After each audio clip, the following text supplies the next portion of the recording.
Dikarenakan hati kita yang hadir di majelis sekarang ini semuanya hatinya tertuju hanya untuk Rasulullah Shallallahu Alaihi Wasallam. Mudah-mudahan ya tidak hanya sampai di kehidupan dunia ini saja, mudah-mudahan nanti di alam akhirat ketika kita minta supaya kita ada di dalam surganya Allah dan di tengah-tengah kita duduk Nabi Muhammad Sallallahu Alaihi Wasallam. Nah, sebelumnya Habib mohon maaf, Habib sariawan ini ya, sedikit ya mau buka mulut ya bisa saja ya, tapi sariawan sakit ya, lebih baik putus cinta daripada sariawan. Ya, betul atau tidak? Betul. Ya.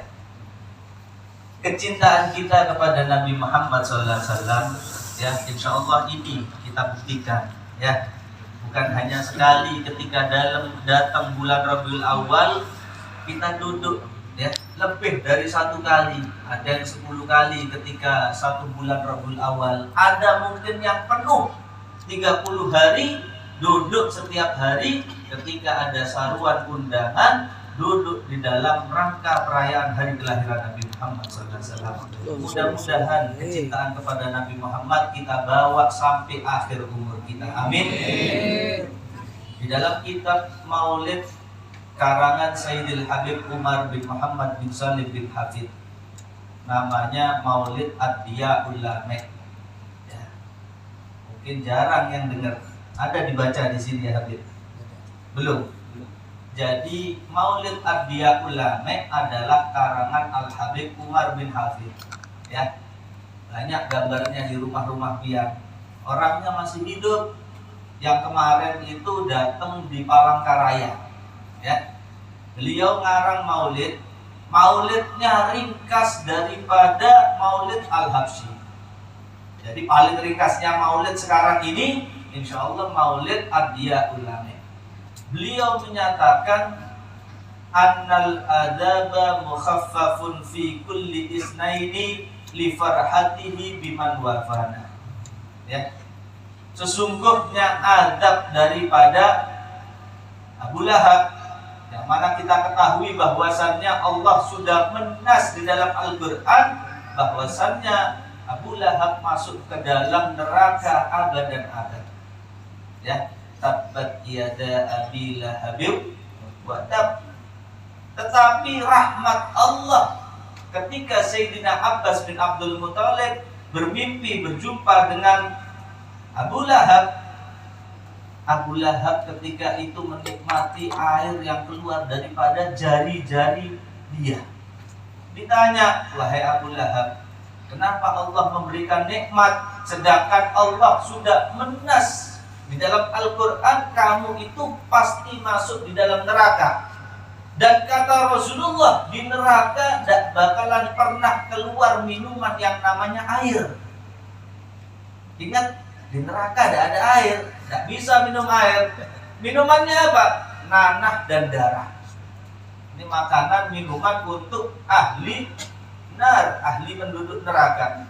Maka Abu Lahab menyatakan ini adalah rahmat Allah untuk diriku, yang mana aku dapatkan ketika aku dikabarkan bahwasannya keponakanku lahir, dikabarkan oleh budakku yang bernama Thuwaibah. Aku senang, hatiku itu senang luar biasa atas kelahiran daripada keponakanku, yang mana aku tanya apakah keponakanku jenis kelaminnya, dijawab laki-laki sehat badannya. Maka saking senangnya diriku, kata Abu Lahab, aku menyatakan membebaskan budakku yang memberikan kabar kepada diriku. Hada ma'al kufri fa kaifa li farhatin min bi fuadin imtala imana. Lalu bagaimana rahmat Allah yang diberikan kepada kita, yang mana kita setiap tahun pasti senang ketika datang hari kelahiran Nabi Muhammad Sallallahu Alaihi Wasallam. Ya, mudah-mudahan terus menerus ya sampai akhir umur kita ya, berkumpul di musola, di masjid, di rumah jiran kita, tetap adakan daripada perayaan hari kelahiran Nabi Muhammad sallallahu alaihi wa alihi wasallam. Di dalam Maulid Simtud Durar, ya, Habib ambilkan sebagian-sebagian, ya, dari Maulid Anbiya Ulama, ya, Maulid Simtud Durar atau Maulid Al-Habsi.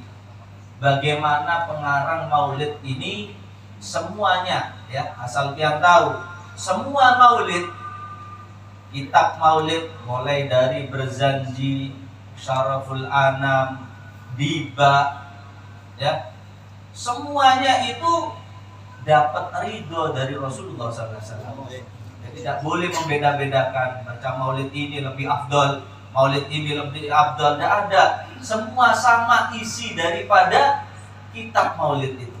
Yang pertama mengagungkan Allah, yang kedua memuji, menceritakan bagaimana kehidupan Rasulullah dan juga sunnah-sunnah Nabi Muhammad. Ya, di dalam Maulid Simtud Durar, Sahibul Maulid Al-Habib Ali bin Muhammad bin Husain Al-Habsi, beliau memuji Nabi. Yang pertama Habib ambilkan, beliau menyatakan basyaron, Rasulullah adalah manusia, lakal basyar, tetapi bukan seperti manusia yang lainnya. Beda Nabi Muhammad dengan kita. Apa bedanya Habib? Banyak. Ya, Rasulullah punya mata sama, Rasulullah punya telinga sama, Rasulullah punya kaki, bisa jalan, minum, tidur. Rasulullah, makanya beliau menyatakan basyaran, manusia. Lakal basyar, tapi bukan seperti kita. Karena apa?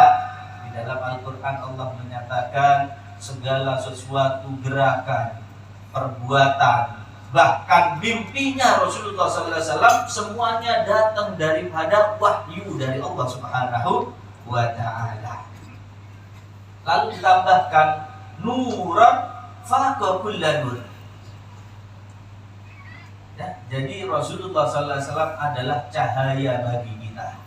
Ya, jadikan panutan, ya, yang mana di dalam sifat-sifat yang mana kita harus ini selalu mencontoh daripada sifatnya Rasulullah SAW. Kalau bukan Rasulullah yang kita ikuti sifatnya, lalu sifat siapa yang akan kita ikuti? Sedangkan Rasulullah SAW adalah Al-Quran, kata Allah Subhanahu wa ta'ala. Akhlak Rasulullah diantaranya yang dikisahkan di dalam Maulid Simtud Durar tersebut, dinyatakan bahwasannya Rasulullah idza da'ahul miskinu ajabahu ijabatan muajjalah. Rasulullah ketika diundang oleh siapapun, bahkan ketika diundang maaf orang yang fakir, yang miskin, Rasulullah itu menghormati orang maaf yang kekurangan tersebut dengan cara Rasulullah datang 1 jam sebelum tamu yang lainnya datang. Itu Rasulullah menghormatinya. Kalau kita sebaliknya, paling akhir aja. Karena apa? Makanannya biasa aja. Kalau orang yang kaya, kadang sampai tidur di rumahnya, acaranya besok padahal. Ya, kalau mau mencontoh daripada akhlak Rasulullah, kita muliakan siapapun yang mengundang kita. Di dalam satu riwayat dinyatakan Rasulullah SAW, ya, ketika datang diundang, datang. Rasulullah itu tidak meminta makannya harus ini, minumnya harus ini, harus disediakan ini. Tidak pernah Rasulullah SAW. Makanya para sahabat yang lainnya itu bercita-cita di dalam hatinya ingin mendatangkan Rasulullah masuk ke rumahnya dan menikmati hidangan yang semampunya yang bisa disuguhkan. Satu kali riwayat, lupa Habib nama sahabatnya, lupa ya. Cuma ini riwayat sahih. Satu sahabat Nabi ini miskin, Pak.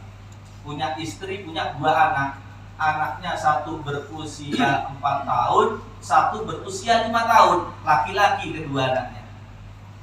Maka suami istri sama anaknya ketika duduk bersamaan ini, suaminya sama istrinya menyatakan, seandainya kita ini punya rezeki yang lebih, pengen ngundang Rasulullah makan di rumah kita, katanya. Anaknya juga seneng, wahai abi, wahai ayah, wahai abah, datangkan Rasulullah ke rumah kita. Aku ingin bermain dengan Rasulullah. Aku ingin makan sama-sama dengan Rasulullah. Maka ayah dan ibunya janji bahwasannya mulai detik ini, kalau kita punya rezeki kita tabung. Untuk apa? Untuk membeli kambing. Karena Rasulullah SAW itu paling senang makan daging kambing. Maka ditabung, dapat sedikit, ditabung. Ketika semuanya terkumpul, kira-kira kalaupun dibelikan kambing, meskipun kambing yang ukurannya kecil, dapat dari tabungannya itu. Ternyata ke pasar dilihat ada kambing yang kecil ukurannya, ya. Duitnya cukup untuk membeli kambing yang ukurannya kecil, bukan kambing yang besar. Maka senang, ya, dipelihara beberapa bulan. Supaya apa? Supaya lekas gemuk, ya. Maka ketika sudah gemuk, satu sahabat ini datang ke rumah Rasulullah, dinyatakan, "Ya Rasulullah," dikisahkan itu nabung suami istri. Rasulullah gembiranya bukan main. "Saya sekeluarga mengundang Anda ya Rasulullah. Apakah Anda mau datang?" Rasulullah menyatakan, "Baik, aku akan datang. Kapan waktunya? Harinya apa?" Ditentukan harinya 2 hari lagi ya Rasulullah. Anda ketika setelah kerjakan sholat isyraq, sekitar mungkin jam 6, jam 7, jam 8, Anda datang ke rumah saya ya Rasulullah. Baik, kata Rasulullah SAW. Senang ini ayah, senang ini istri, senang anak-anaknya. 2 hari lagi Rasulullah akan datang ke rumahnya dan makan bersama-sama. Maka ketika hari yang ditentukan, pagi-pagi sekali setelah sholat subuh, ayahnya ini mengasah daripada pisau untuk menyembelih kambingnya. Diasah pisaunya. Anaknya 2 itu melihat. Diperhatikan abahnya, apa ini abah ini? Ya, untuk mentajamkan daripada pisau. Ya, namanya anak kecil, ya, tidak paham. Dilihat. Setelah itu diikat kaki depan daripada kambing dan juga kaki belakangnya. Diperhatikan sama anaknya ini. Setelah itu mengucap Bismillah, Allahu Akbar, Allahumma sholli ala sayyidina Muhammad. Disembelih itu kambing. Dilihat oleh 2 anaknya. Ketika dilihat, ya, maka ayahnya ini sibuk menguliti daripada kambing tersebut. Ya, Rasulullah bentar lagi datang ini. Ya, sekitar jam 7 lah, jam 8. Maka sang anak ini yang usia 5 tahun menyatakan, "Wahai adikku, mau dak main seperti yang ayah tadi kerjakan?" Ya, yang dilihat tadi. Ya, kamu jadi kambingnya, kata kakaknya. Ya, kamu nanti diikat tangannya, kakinya. Nanti aku jadi ayah yang menyembelih kamu sebagai kambing. Dan nanti setelah kakak nyembelih kamu, maka kakak akan nyembelih lehernya kakak sendiri. Iya, namanya anak kecil tidak paham, ya. Maka dibawa ke kamar pisaunya, juga sama diasah, ya. Abah dan ibunya sibuk, ya. Abahnya memotong-motong, ibunya mencuci dan mau memasak, ya. Jadi anaknya ibaratnya tidak dihiraukan biar main sendiri. Maka anaknya, kakaknya itu di dalam kamar diasah sama seperti ayahnya, abahnya tadi. Lalu diikat kedua tangan daripada tangan adiknya, diikat kaki daripada kaki adiknya. Mengucap juga Bismillah, Allahu Akbar, Allahumma sholli ala sayyidina Muhammad wa ala ali sayyidina Muhammad. Disembelih adiknya. Namanya disembelih, lehernya pasti terpotong, bercucuran darah keluar daripada leher adiknya. Maka kakaknya janji, setelah adiknya tadi jadi kambing disembelih, maka kakaknya nyembelih daripada lehernya sendiri. Maka ketika beres semuanya, dimasak dagingnya sudah matang, maka ibunya ini baru ingat kepada anak-anaknya. Mana anak-anak kita ini? Tidak ada suaranya, tidak terdengar suaranya, di mana? Maka dicari oleh ayahnya, di depan tidak ada, di ruang tamu tidak ada. Maka dibukalah pintu kamar kedua anaknya. Maka ayahnya menangis. Ya, Layaknya seorang anak melihat kedua anaknya meninggal dalam keadaan lehernya terpotong dan bercucuran darah di seluruh lantai-lantai kamarnya. Maka ayahnya ini menangis, memanggil daripada istrinya, lihat anak-anak kita, lihat keadaan anak-anak kita. Maka dilihat ibunya pun menangis, ya, menangis, dipeluk mayit daripada kedua anaknya. Maka ayahnya menyatakan, wahai istriku, ini Rasulullah janji akan datang ke rumah kita. Ini sudah waktunya. Mungkin Rasulullah sekarang dalam perjalanan menuju ke rumah kita. Ayo kita hilangkan tangisan di dalam mata kita. Kita hapus terlebih dahulu daripada air mata kita. Kita bersihkan daripada darah anak-anak kita. Takutnya Rasulullah ini mencium bau darah, ya, maka dibersihkan darahnya. Maka mayat daripada kedua anaknya ini ditutup dengan selimut, disimpan di bawah kasurnya, ya. Maka dihapus air matanya, tersenyum ibu bapaknya ini. Tidak terlalu lama terdengarlah suara ketukan pintu, yang mana adalah suara Rasulullah sambil mengucap salam. Dijawab salamnya. Maka ayahnya ini membuka pintu tanpa ada kesedihan di raut wajahnya. Dihapus, dihilangkan semuanya kesedihannya. Karena apa? Rasulullah datang diundang, ingin senang-senang makan bareng, menikmati daripada daging kambing. Jangan sampai kalau Rasulullah tahu kita menangis, kata suaminya kepada istrinya, Rasulullah tidak jadi makan, ya, Rasulullah juga bakalan bersedih juga. Maka sang ayah menyatakan, ahlan wa sahlan bi hudurikum ya Rasulullah, silahkan duduk, dipersiapkan duduknya.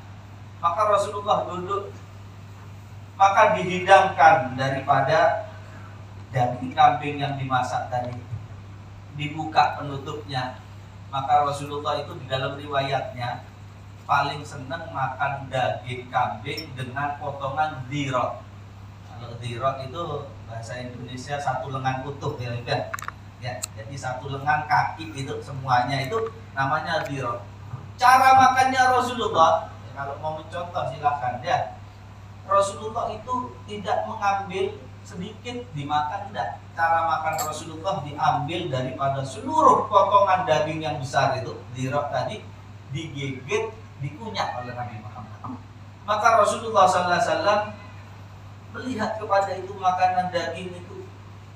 Maka Rasulullah menyatakan, aku ingin makan daripada hidangan suguhan daging kambing yang aku senangi ini dengan kedua anak kamu. Karena Rasulullah tahu setiap datang ke masjid pasti kedua anaknya diajak oleh ayahnya ini. Maka ayahnya menyatakan, ya Rasulullah, kedua anakku sekarang sedang main jauh ya Rasulullah. Apakah sahabat Nabi bohong kepada Nabi?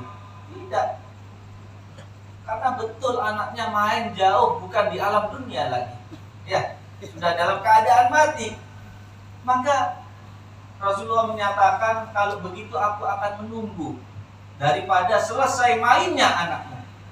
Maka sang ayah mengatakan, ya Rasulullah, kalau menunggu 1 jam 2 jam bisa dingin daging ini, tidak nyaman lagi ya Rasulullah. Anda makan ya Rasulullah, habiskan ya Rasulullah. Maka Rasulullah tetap menyatakan, tidak, aku akan menunggu dan aku akan makan bersama kedua anak kamu yang lucu-lucu. Maka sang ayah ini masuk ke dalam, ya, bilang sama istrinya, wahai istriku, bagaimana ini? Rasulullah tidak mau makan kalau tidak datang kedua anak kita. Kalau seandainya Rasulullah tahu anak kita dalam keadaan mati, terpotong kedua lehernya, Rasulullah tidak bakalan makan daging itu, ya. Rasulullah akan bersedih. Rasulullah akan memandikan kedua jasad anak kita, akan mensolatkan kedua anak kita, tidak jadi makan. Maka ayahnya menyatakan, kalau begitu akan aku paksa Rasulullah supaya mau makan. Maka ketika ayahnya itu menuju ke ruangan yang Rasulullah duduk, Rasulullah sudah dalam keadaan berdiri. Rasulullah menyatakan, aku ingin masuk ke dalam kamar anak-anak kami. Kaget ini. Bagaimana ini? Kalau Rasulullah ini mau istirahat, tunggu ya Rasulullah, aku bersihkan dulu ya Rasulullah. Rasulullah menyatakan, kamar kamu sudah bersih wahai sahabatku. Maka mau tidak mau mengantar Rasulullah untuk menuju ke kamar kedua anaknya. Suami istri ini tahu pasti Rasulullah tidak bakalan makan, gak bakalan mengenyangkan daripada perut beliau. Rasulullah pasti ketika masuk ke dalam kamar ke anak kita, Rasulullah pasti mencium daripada bau darah yang amis. Dan Rasulullah akan tahu dan akan melihat bagaimana jasad kedua anak kita. Maka pasrah masuk Rasulullah SAW, diikuti di belakang dari balik pintu daripada istrinya melihat sambil dalam keadaan menangis. Maka ayahnya menutup daripada matanya, ditutup kedua telinganya. Sang ibu juga dalam keadaan menangis di belakang daripada badan suaminya. Maka Rasulullah SAW dalam keadaan duduk di riwayatnya membuka daripada penutup yang menutupi daripada kasur tersebut. Dan Rasulullah membuka. Dan Rasulullah SAW ketika membuka kain penutup yang menutupi daripada kasurnya, kedua anaknya loncat memeluk kepada Rasulullah SAW. Maka suami dan istri ini seakan-akan, apakah betul yang aku dengar ini suara kedua anakku? Padahal jelas-jelas aku lihat kedua anakku sudah dalam keadaan mati, terpotong kedua leher. Maka sang ayah ini dibuka tangan yang menutupi daripada kedua telinganya. Didengar betul, ini adalah aku kenal betul-betul suara anakku. Maka dibukalah kedua matanya dan dilihat bahwasannya anaknya yang satu ada di gendongan kanan Rasulullah, yang satu ada di gendongan tangan kiri Rasulullah SAW. Maka suami istri menyatakan, ya Rasulullah, apa ini ya Rasulullah? Bagaimana bisa terjadi ya Rasulullah? Jelas-jelas kedua anakku ini mati ya Rasulullah. Maka Rasulullah SAW menyatakan, kamu sebagai sahabatku tidak mau mengecewakan, membikin hatiku sedih. Sebaliknya Allah pun juga membalas untuk kebaikan daripada kebaikanmu kepada diriku, tidak bakalan mensedihkan di dalam diri kamu. Dan Allah mentakdirkan daripada aku mempunyai mukjizat, aku minta kepada Allah supaya kedua anakmu dihidupkan kembali. Sallallahu alaihi wasallam. Berkorban untuk Rasulullah, ya, bahkan anaknya mati pun tidak diperlihatkan supaya hati Rasulullah tidak sedih. Ya, kita sebagai umat Nabi, ayo kita contoh bagaimana pengorbanan sahabat Nabi untuk Nabi Muhammad SAW. Tidak bisa seutuhnya, setengahnya. Tidak bisa setengahnya, sedikit aja daripada kita berkorban untuk Nabi Muhammad Sallallahu Alaihi Wasallam. Hadirin wal hadirat yang dirahmati oleh Allah, mumpung kita masih hidup di dunia dalam keadaan sehat wal afiat, ayo kita kembali kepada Rasulullah. Jangan kita ini bertambah jauh lagi terhadap Rasulullah. Sudah banyak dinding benteng yang begitu tebal yang mendindingi daripada diri kita dengan Nabi Muhammad SAW. Sedangkan di dalam Al-Quran Allah berfirman, wa'lamu anna fikum Rasulullah. Ketahuilah bahwasanya di dalam diri kalian ada Rasulullah Sallallahu Alaihi Wasallam. Sebelum kita mati, ya, kalau sudah mati, na'udzubillah, ad-dunya darul amal wal akhiratu darul jaza. Dunia adalah tempat kita beramal. Mau kita mendekatkan diri kepada Allah, silahkan kata Allah. Mau kita jauh kepada Allah, silahkan kata Allah. Mau dekat, mau mencintai Rasulullah, mau merindui Rasulullah, terserah kata Allah, silahkan. Tapi kata Allah, kalau sudah alam akhirat, sudah mati, akhirat adalah hari pembalasan. Dihitung seluruh amal baik dan buruk kita. Ya.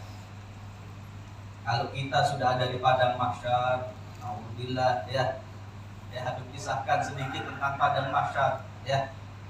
padang mahsyar ini diriwayatkan kalau manusia-manusia tidak bisa melihat Nabi Muhammad dikarenakan ketika dia hidup tidak ada hubungan dan mereka tidak mengorbankan daripada badannya, hartanya, keluarganya untuk Rasulullah SAW.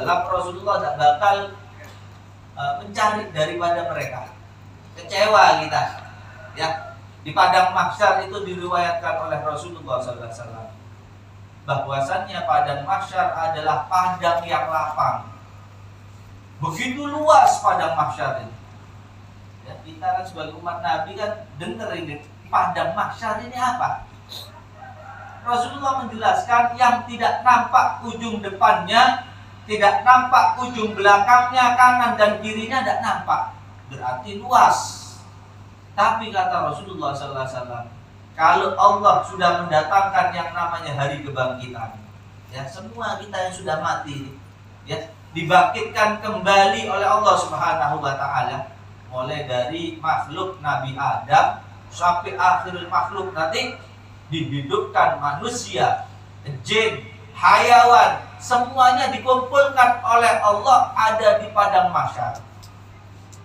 Nabi meriwayatkan ini, ya, meriwayatkan bahwasannya di padang mahsyar itu kata Nabi Muhammad semuanya maaf dalam keadaan tidak mengenakan pakaian sedikit pun. Ya, kita dibangkitkan dari kubur kita setelah kita mati, hancur daging kita, tulang-tulang kita hancur, maka dibangkitkan bentuk kita dalam keadaan maaf, dalam keadaan telanjang. Dan kita ini semua hubungan di padang mahsyar terputus. Maaf, hubungan orang tua dengan anaknya tidak ada, terputus. Orang tua tidak kenal kepada anaknya, anak tidak kenal kepada orang tuanya. Kakak tidak kenal kepada adiknya, adik tidak kenal kepada kakaknya. Suami yang ketika hidup di dunia sayang kepada istrinya, sebaliknya istri yang sayang kepada suaminya, hubungan tersebut putus semua. Bahkan riwayat kalau seandainya orang tua kita, abah kita, mama kita jalan di depan kita, kita tidak mengenal ketika ada di padang mahsyar. Ya, dalam keadaan telanjang, dalam keadaan kita tidak punya hubungan dengan siapapun. Nabi melanjutkan riwayatnya bahwasannya di padang mahsyar Nabi meriwayatkan manusia yang paling beruntung, makhluk yang paling beruntung adalah yang bisa memijakkan kakinya di tanah. Seperti saya ini, ya, bisa memijakkan seperti ini kakinya di padang mahsyar adalah orang yang paling beruntung. Kenapa? Karena Rasulullah menyatakan di dalam hadis riwayat yang sahih, di bawah kaki yang mana kaki tersebut menapak ada di padang mahsyar, di bawahnya ada 1000 kaki kata Rasulullah. Di atasnya ada 1000 kaki. Berarti nanti di kaki yang memijakkan kakinya di padang mahsyar, di bawahnya ada 1000 makhluk Allah. Di atasnya pun ada 1000 makhluk Allah. Bertumpuk-tumpuk kita di padang mahsyar. Tidak kenal dalam keadaan kita tidak mengenakan pakaian yang menutupi aurat kita. Lalu di padang mahsyar Rasulullah meriwayatkan, di padang mahsyar itu nantinya matahari gabromil kata Rasulullah SAW. Apa artinya mil? Kalau diartikan mil itu kurang lebih 1000 meter atau 1 kilometer. Ya, kita ukur jarak dari sini atau dari rumah pian masing-masing, hitung 1000 meter atau 1 kilo. Itu nanti jarak matahari dengan batas kepala kita. Bukan seperti sekarang. Ya, kalau jarak matahari dengan bumi saja, bukan dengan kepala kita, mungkin ratusan, ribuan, jutaan kilometer. Tetapi kita merasakan panasnya sekarang. Ya, saya seperti ini, pakai kipas kanan kiri, ya semuanya masih berkeringat. Lalu bagaimana nanti kalau seandainya matahari di padang mahsyar jarak 1 kilometer dari atas kepala kita?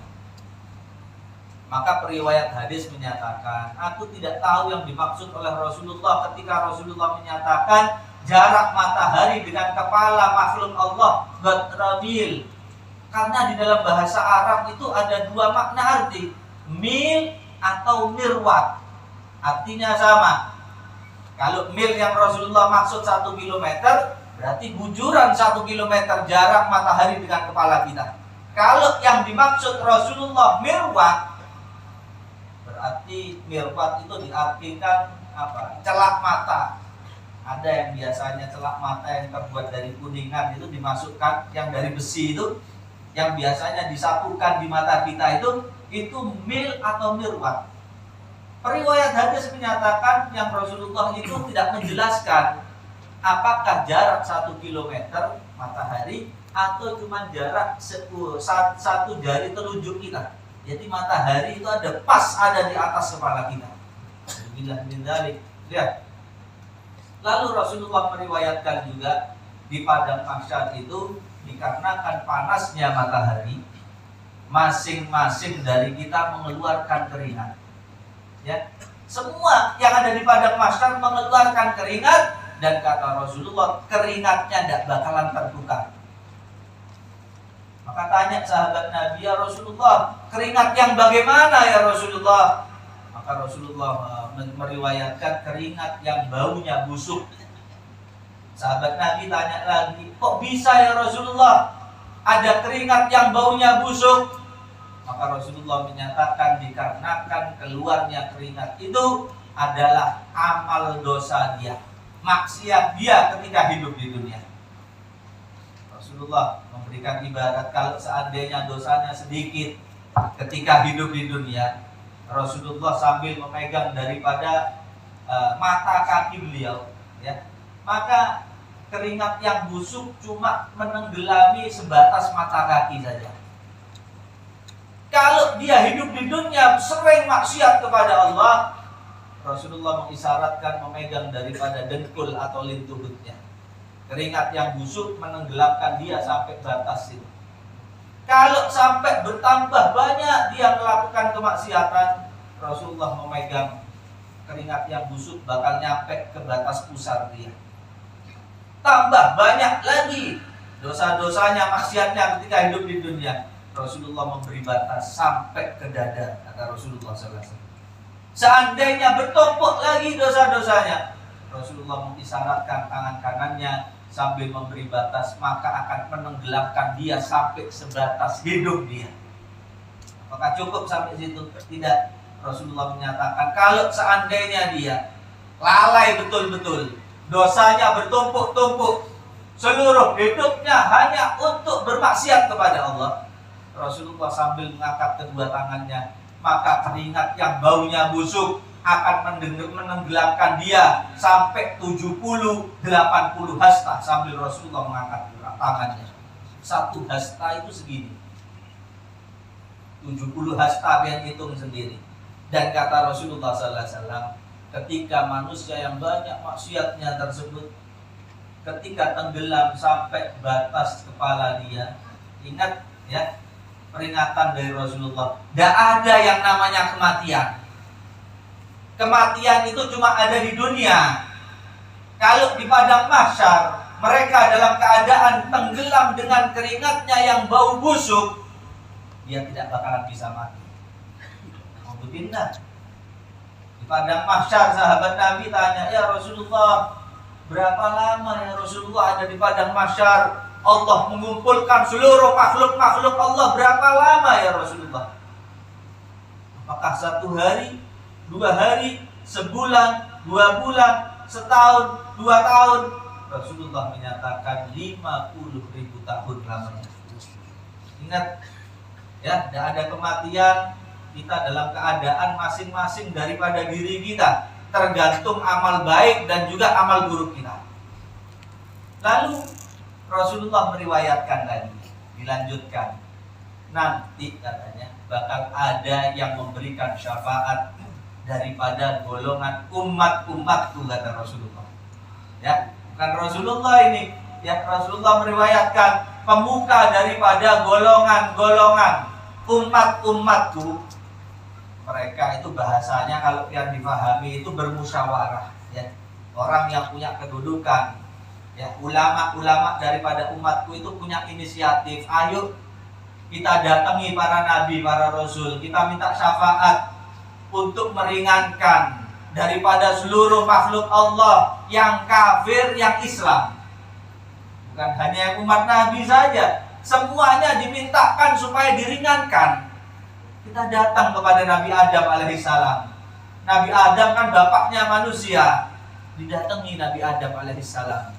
Ketika datang, ini ya, para nabi, para rasul, Allah berikan satu singgasana yang megah, yang terbuat dari emas, dari berlian, dari intan, jamrud, yakut. Semuanya Allah berikan satu singgasana yang luar biasa. Nabi Adam duduk sudah, ya, sudah menikmati daripada singgasana yang disiapkan oleh Allah Subhanahu wa taala. Sudah nikmat. Datang kepada Nabi Adam, ya Abal Bashar, kasihan makhluk-makhluk Allah yang ada di padang mahsyar. Anda menghadap kepada Allah, mintakan keringanan untuk kami yang ada di padang mahsyar. Apa jawab daripada Nabi Adam? Nabi Adam menyatakan, nafsi, nafsi, idhabu ila ghairi. Cari bantuan orang lain, ya. Cari siapapun yang bisa membantu kamu. Aku tidak mau menghadap kepada Allah, dikarenakan Allah hari ini sedang murka. Datangi kepada Nabi Nuh, datang kepada Nabi Nuh. Nabi Nuh juga duduk di singgasananya. Nabi Nuh juga angkat tangan, nafsi, nafsi, idhabu ila ghairi. Pergi kamu ke Nabi Ibrahim, dia Khalilullah. Datang kepada Nabi Ibrahim. Nabi Ibrahim juga angkat tangan, nafsi, nafsi, idhabu ila ghairi. Datang kepada Nabi Musa. Nabi Musa juga menyatakan, tidak, aku tidak berani menghadap kepada Allah. Aku takut atas murka Allah yang besar di hari ini. Datang kepada Nabi Isa, dia Ruh Allah. Datang kepada Nabi Isa. Nabi Isa pun menyatakan dosa-dosa yang pernah dikerjakan oleh beliau, kesalahan-kesalahannya. Aku takut menghadap kepada Allah. Datangi Muhammad Rasulullah. Maka ketika Nabi Isa menyatakan datangi Nabi kita, Nabi Muhammad, ya, satu-satunya Nabi dan Rasul akhir zaman, kalau seandainya sampai keluar daripada lisan mulia Rasulullah kalimat beliau menyatakan nafsi, nafsi, idhabu ila ghairi, maka selamanya betul takdir Allah, selama 50.000 tahun kita akan ada di padang mahsyar. Datang kepada Rasulullah. Rasulullah, Allah sediakan singgasana yang lebih bagus daripada singgasana Nabi dan Rasul yang lainnya. Cuman bedanya ini, Rasulullah ketika disediakan singgasana yang indah, yang bagus, yang megah, Rasulullah belum menduduki singgasana tersebut. Rasulullah mondar-mandir di depannya, seakan-akan seperti orang yang bingung. Apa yang dibingungkan oleh Rasulullah adalah kita, umat Rasulullah. Ketika golongan yang soleh menyatakan, ya Rasulullah, tolong menghadap kepada Allah, ringankan daripada siksaan yang didapat oleh penduduk padang mahsyar ya Rasulullah. Apa jawaban Rasulullah? Jawaban Rasulullah menyenangkan daripada hati kita sebagai umat Rasulullah. Rasulullah menyatakan, ana laha, ana laha, ana laha. Aku yang akan menghadap kepada Allah. Aku akan sujud di hadapan Allah. Aku akan memintakan ampun bagi seluruh penduduk yang ada di padang mahsyar. Rasulullah tidak menyebut umatnya saja. Karena apa? Karena Rasulullah rahmatan lil alamin. Datang Rasulullah menghadap kepada Allah. Ketika Rasulullah datang menghadap kepada Allah, ketika Rasulullah bermunajat sujud, Rasulullah menyatakan, aku tidak tahu pujian apa yang aku puji, aku keluarkan dari lisanku untuk memuji Allah Rabbul Alamin. Maka ketika Rasulullah itu sujud yang lama, maka Allah menyatakan, di dalam riwayat Allah memanggil nama Nabi kita, Nabi Muhammad. Dipanggil, ya Muhammad, Ya Muhammad, ya Muhammad. Maka Rasulullah tidak mengangkat daripada sujudnya, karena Rasulullah tahu yang diminta sangat berat sekali.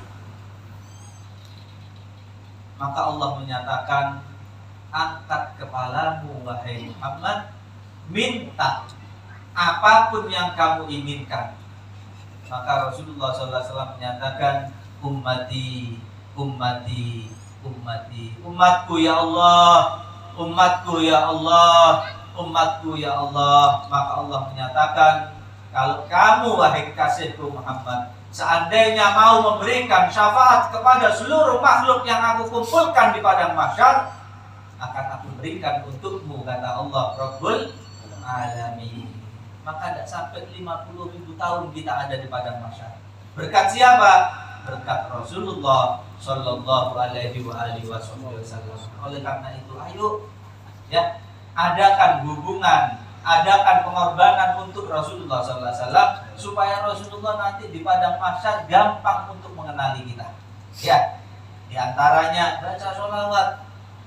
Ya, paling gampangnya berwasilah diri kita dengan Rasulullah adalah dengan cara kita baca sholawat dan salam kepada Nabi Muhammad. Karena apa? Di dalam riwayat hadis Rasulullah menyatakan, Allah khusus menciptakan satu malaikat setiap di sebelah kanan daripada umat-umatku. Ya, jadi setiap kita ini umat Nabi Muhammad, sebelah kanannya ada satu malaikat yang mengikuti kita kemanapun. Apa tugasnya? Tugasnya adalah untuk menyampaikan bacaan salam sholawat kita kepada Nabi Muhammad. Kalau seandainya contoh saya sekarang baca sholawat satu kali untuk Nabi Muhammad, Allahumma sholli ala Sayyidina Muhammad wa ala ali Sayyidina Muhammad, satu malaikat sebelah kanan saya ini terbang menuju ke makbarah Nabi Muhammad, menuju ke kubur Nabi Muhammad sallallahu alaihi wasallam. Malaikat itu menyatakan, ya Rasulullah, ya Habibullah, salah satu umat Anda yang bernama Fulan bin Fulan, disebut nama kita di hadapan Nabi Muhammad. Makanya hubungan yang paling hebat adalah membacanya sholawat umat Nabi kepada Rasulullah. Kalau seandainya pian 1000 kali baca sholawat satu hari, nama pian disebutkan terus menerus di hadapan Rasulullah SAW. Rasulullah kenal kepada nama kita, disebutkan nama ayah kita juga. Oleh karena itu, jangan malas kita baca sholawat. Ya, yang seandainya mungkin satu hari tidak baca sholawat, ayo pulang dari majlisnya Rasulullah hari ini, siang ini kita banyak baca sholawat kepada Nabi Muhammad SAW. Ya, sholawat apapun, ya, tidak ada bedanya. Yang penting istiqomah setiap hari. Dan baca sholawat ini kapanpun, dimanapun diterima. Habib, kalau seandainya saya riak baca sholawat bagaimana? Ingin dipuji tetangga saya, sampai apa enggak sholawat kepada Rasulullah? Tetap sampai. Habib, saya punya tasbih ganal-ganal butirannya, pian keliling kampung pian, ya, bisa pegang seperti ini, pian katib baca sholawat Allahumma sholli ala Sayyidina Muhammad wa ala ali Sayyidina Muhammad dengan niat sengaja riak, tetap diterima sholawat tersebut. Ya, sholawat tersebut diterima. Kalau zikir lain lagi, ya, harus menghadirkan, menghudurkan hati kita kepada Allah. Tapi kalau sholawat kapanpun, berapapun diterima oleh Allah Subhanahu wa Ta'ala. Oleh karena itu, ya, yang rajin baca sholawat, karena Rasulullah menyatakan nanti umatku yang paling dekat dengan diriku adalah yang paling banyak bacaan sholawatnya. Mau dekat apa enggak dengan Nabi? Mau dekat apa enggak dengan Nabi? Ya, tergantung dari pian sekarang. Rajin apa enggak baca sholawat? Ya, insya Allah Habib doakan supaya istiqomah rajin baca sholawat. Amin ya Rabbal Alamin. Satu kisah penutup, ya, motivasi supaya pian ini rajin baca sholawat. Di dalam kitab karangan Al Habib Ali bin Muhammad bin Husin Al Habsyi, beliau menceritakan satu kisah lucu ini. Ya, kisahnya gimana? Ada satu kampung pesisir di kitab itu diriwayatkan terpencil sekali, jauh, ya. Lalu di kampung tersebut tinggallah satu keluarga yang dia itu ayah dan satu anaknya yang usia 6 tahun, ya. Tidak pernah di kampung itu ada ustadz, ada guru yang masuk. Jadi tidak ada ilmu yang masuk sama sekali. Karena apa? Terpencil sekali. Maka anak-anak yang tumbuh di situ tidak mengenal Rasulullah, tidak mengenal sunnah Rasulullah, karena tidak ada yang mengenalkan Rasulullah dan juga sunnah-sunnah Rasulullah. Lalu satu kali sang ayah ini, ya, ingin memberikan ilmu kepada anaknya walaupun sedikit dan juga sebentar. Ketika ditawari, adakah yang mau ikut ke kota, ya, nanti hadir majelis di sana. Maka sang ayah ini ingin supaya anak yang usia 6 tahun ini dapat ilmu sedikit meskipun sebentar ada di kota. Ketika nanti kembali ke kampung dia, anak itu bisa ingat ilmu yang sedikit tadi. Maka ke kota diajak hadir majelis. Maka ayahnya ini yang tidak terbiasa duduk di majelis yang sunyi, cuma mendengarkan satu orang yang berbicara, guring ayahnya, ya. Ayahnya guring dia, karena apa? Sunyi. Paling enak itu kalau dia tidak bisa tidur, ya, datang sholat Jumat jam 10 dia, pasti guring dia sudah di masjid. Hadir ke majelis, pasti sudah guring sudah. Karena apa? Hawanya sejuk. Kadang apalagi diem semua, guring sudah enak, ya. Maka ayahnya guring. Anaknya ketika tanya, wahai abah, apa ini yang dikisahkan oleh orang yang memberikan nasihat di majelis ini apa? Maka ayahnya bangun, ya. Ayahnya itu dengar, ya, bacaan Sallu alaihi wa sallimu taslimah adalah bacaan sholawat kepada Rasulullah. Maaf karena ayahnya bodoh, ya.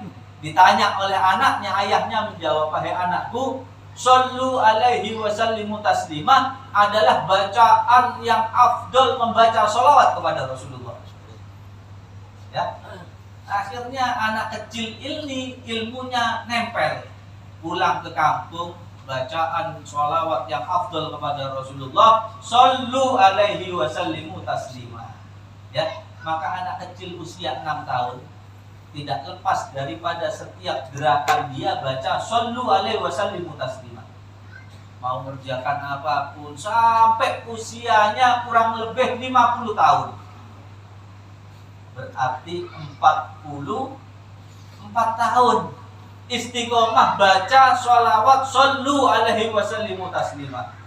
Ketika dia usia 50 tahun, satu hari ketika dia sedang membenarkan daripada jaring-jaringnya yang robek, dijahit jaringnya, ya.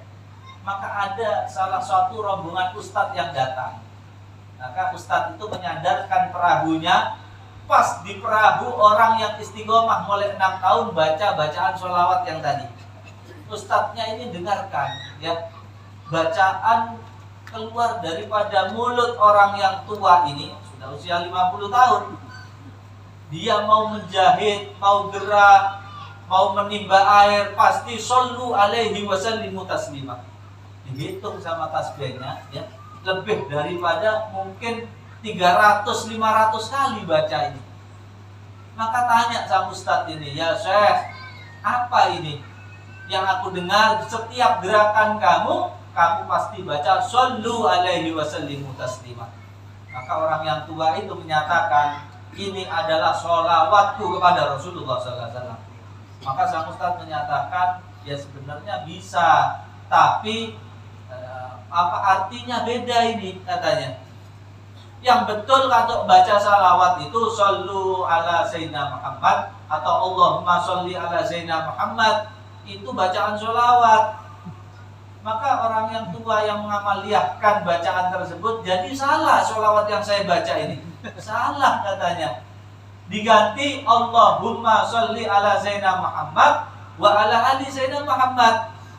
Maka mulai dia merubah bacaan sholawatnya Allahumma sholli ala Sayyidina Muhammad wa ala ali Sayyidina Muhammad sambil menjahit jaringnya. Ustadznya jalan perahunya.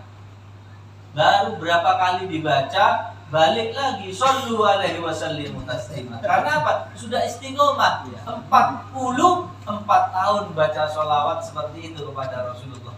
Maka orang yang tua ini, wah, mumpung belum jauh ini perahu daripada ustadz ini, mumpung belum jauh daripada perahunya guru ini, aku minta catatkan bacaan sholawat yang betul. Maka dikejar, ya, refleks. Orang yang istiqomah baca sholawat yang kurang betul artinya itu memegang perahu daripada guru tersebut. Sambil tanya, ya Syekh, wahai guru, tolong catatkan bacaan sholawat yang betul tadi. Maka gurunya kaget. Karena apa? Dilihat mengejar perahu guru itu dalam keadaan dia berjalan di atas air tersebut. Maka gurunya menyatakan, sang guru, bacaan sholawat yang betul adalah shollu alaihi wasallimu taslima.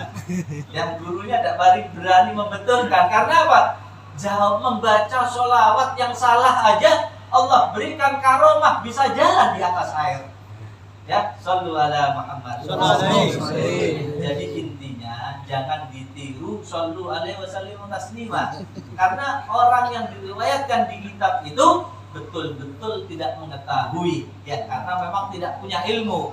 Kalau kita tahu, kita ambil daripada keistiqomahan dia setiap gerakan baca sholawat kepada Nabi Muhammad.